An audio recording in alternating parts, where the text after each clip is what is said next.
घने जंगल इतने घने कि सूरज की रोशनी भी जमीन तक मुश्किल से पहुंचती थी। ऊंचे पेड़, ऊंची पहाड़ी थे, जैसे कोई राज छुपा रहे हों। उसी जंगल के बीच एक चट्टान के नीचे बनी गुफा में दो बहनें रहती थीं। बड़ी बहन अनन्या, 23 साल, छोटी बहन काव्या, 19 साल। उनके माता पिता कई साल पहले बीमारी से गुजर चुके थे। इलाज में सब कुछ खत्म हो गया था। अब गुफा ही उनका घर थी। उस रात गुफा के बाहर किसी के चलने की आवाज आ रही थी।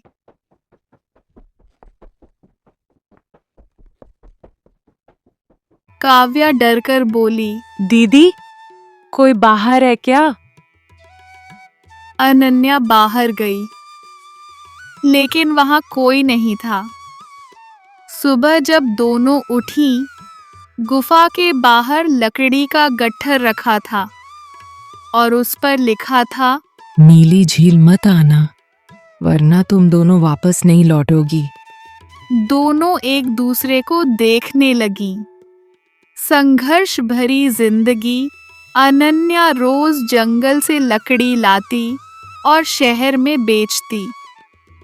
काव्या घर का काम करती। एक दिन बाजार में बूढ़ा व्यापारी बोला, अगर अमीर होना है तो नीली झील के पास की लकड़ी लाओ, लेकिन वहां जाना आसान नहीं। वहां झील की रक्षक आत्मा रहती है। अगले दिन दोनों निकल पड़ी। जंगल अंदर जाता गया। रास्ता खतरनाक होता गया।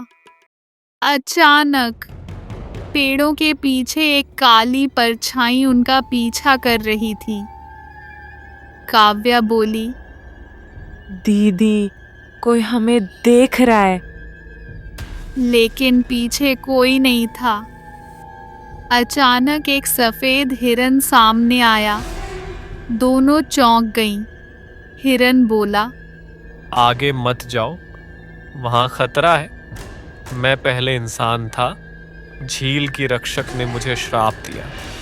अगर कोई झील का पवित्र जल पिला दे तो मैं आजाद हो जाऊंगा। झील नीली रोशनी में चमक रही थी।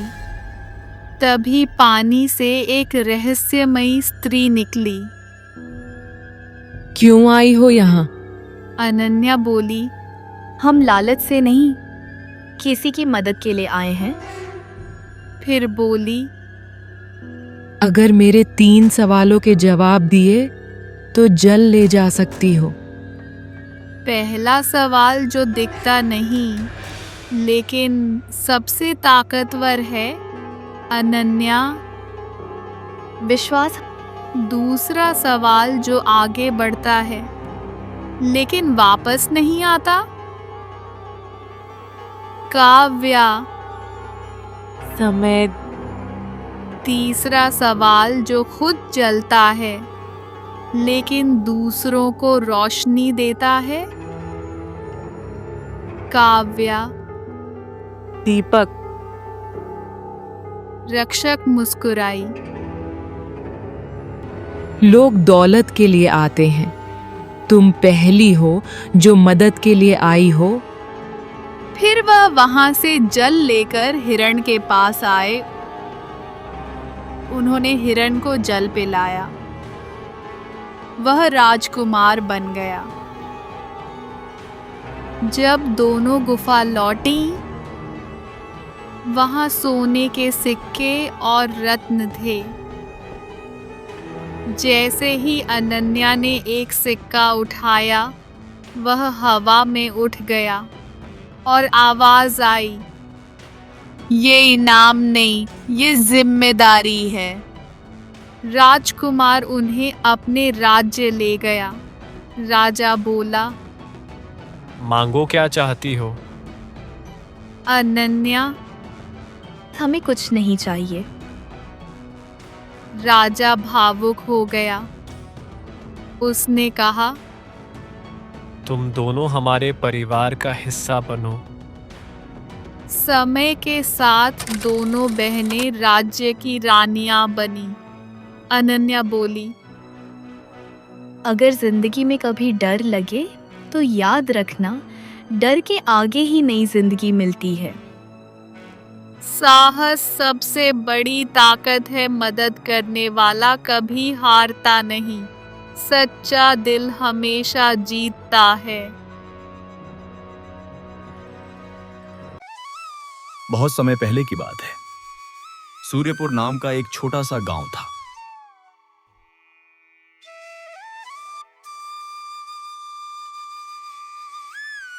इस गांव में दो किसान रहते थे। एक किसान का नाम था हरि और दूसरे का नाम था केशव। दोनों बचपन से साथ खेले कूदे थे और उनकी दोस्ती बहुत गहरी थी। हरि एक मेहनती, ईमानदार और समय का पाबंद किसान था। वह हर दिन सूरज निकलने से पहले उठता, खेतों में जाता और पूरे मन से काम करता। दूसरी ओर केशव थोड़ा आलसी और टालमटोल करने वाला था। वह अक्सर देर तक सोता और ज्यादातर समय गांव में बैठकर गपशप करता रहता। एक सुबह हरि अपनी पत्नी सरिता से बोला, सरिता, मैं खेतों पर जा रहा हूँ। आज काम ज्यादा है, खाना बांध देना, वहीं खा लूंगा। सरिता मुस्कुराकर बोली। जी, मैंने आपका खाना पहले ही बांध दिया है, समय निकालकर खा लीजिएगा। हरि बोला। ठीक है, मैं चलता हूँ, तुम बच्चों को स्कूल छोड़ देना। सरिता बोली। आप बच्चों की चिंता मत कीजिए, मैं सब संभाल लूंगी। आप बस मन लगाकर काम कीजिए और जल्दी लौट आइए। उधर केशव के घर का हाल बिल्कुल अलग था। उसकी पत्नी मालती बोली। अजी, सुनते हो? सूरज सिर पर आ गया है, खेतों पर नहीं जाना क्या? केशव नींद में बोला। अरे सुबह सुबह इतना क्यों चिल्ला रही हो? खेत कहीं भागे नहीं जा रहे। मालती बोली। आप हर दिन ऐसे ही करते हैं, सारा काम पड़ा रहता है और आप आराम करते रहते हैं। एक दिन बहुत पछताओगे। केशव झुंझलाकर बोला। ठीक है, ठीक है, उठ रहा हूँ। नहाने के बाद केशव बोला। आज खाने में क्या है? मालती बोली। बस दाल चावल, सब्जी लाने के पैसे नहीं हैं। पिछली फसल के पैसे भी खत्म हो गए। केशव बोला।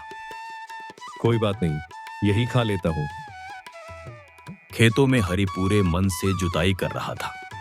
तभी केशव आया और बोला। अरे हरि, आज ही पूरा खेत जोत डालोगे क्या? हरि मुस्कुराया। हाँ भाई, थोड़ा ही बचा है, आज पूरा कर लूंगा ताकि कल बीज बो सकूं। केशव बोला। इतनी धूप में काम करना मुश्किल है, मैं तो थोड़ा आराम कर लूंगा। हरि खाना खाने ही वाला था कि तभी एक साधु बाबा वहां आ पहुंचे। साधु बोले। बेटा, बहुत भूख लगी है, कुछ खाने को मिलेगा? हरि आदर से बोला। बाबा, मेरे पास साधारण खाना है, लेकिन आप प्रेम से खा लीजिए। साधु प्रसन्न होकर बोले। तुम्हारा हृदय बहुत बड़ा है। केशव भी वहां आ गया और साधु को प्रणाम किया। खाना खाने के बाद साधु बाबा ने अपनी झोली से 2 मुट्ठी छोटे बीज निकाले और बोले। ये जादुई बीज हैं, लेकिन याद रखना, ये सिर्फ उसी को फल देंगे जो इन्हें प्यार और मेहनत से सींचेगा। हरि ने साधु की बात गांठ बांध ली। अगले दिन उसने बीज बोए और रोज पानी दिया। केशव ने भी बीज बो दिए, लेकिन बोला, बीज तो जादुई है, अपने आप उग जाएंगे। उसने देखभाल नहीं की।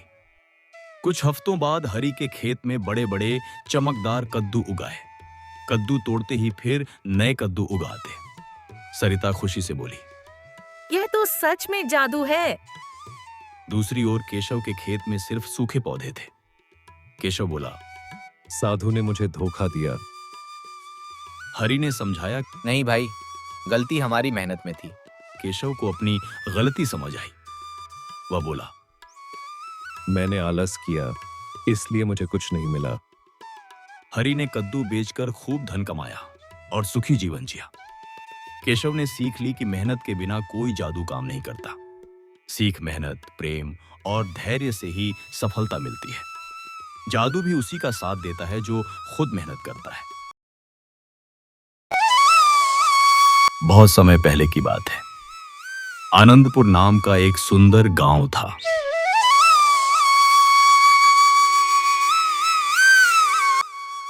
इस गांव में दो किसान रहते थे।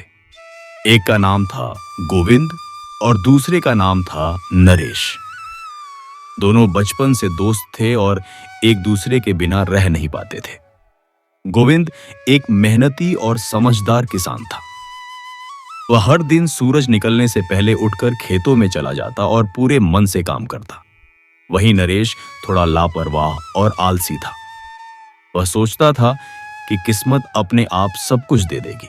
एक सुबह गोविंद अपनी पत्नी सुनीता से बोला, सुनीता, आज खेत में ज्यादा काम है, खाना बांध देना, वहीं खा लूंगा। सुनीता बोली, जी, मैंने सब तैयार कर दिया है, समय पर खा लीजिएगा। गोविंद बोला, बच्चों को स्कूल छोड़ देना। सुनीता ने कहा। आप निश्चिंत रहिए। उधर नरेश के घर उसकी पत्नी कमला बोली, अजी अभी तक सो रहे हैं? सूरज कब का निकल आया है?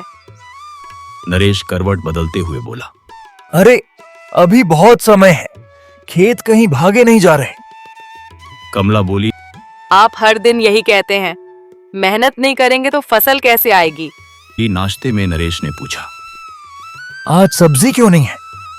कमला बोली, पिछली फसल के पैसे खत्म हो गए हैं, जब अगली फसल आएगी तब बनेगी। नरेश चुप हो गया। खेतों में गोविंद पूरी लगन से काम कर रहा था। नरेश उसे देखकर बोला, इतनी जल्दी क्यों करते हो? थोड़ा आराम भी जरूरी है।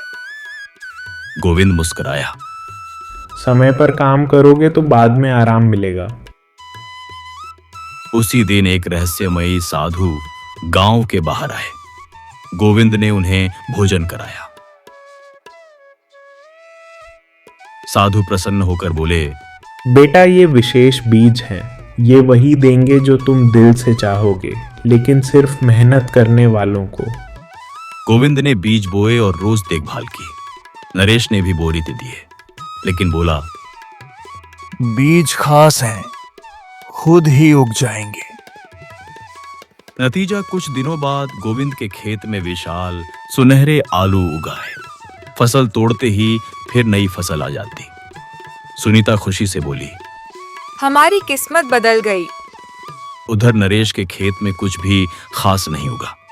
नरेश बोला, मैंने आलस किया, इसलिए कुछ नहीं मिला। गोविंद बोला, मेहनत ही असली जादू है। सीख जो मेहनत करता है, जादू भी उसी का साथ देता है। किस्मत उन्हीं की चमकती है जो खुद हाथ गंदे करते हैं।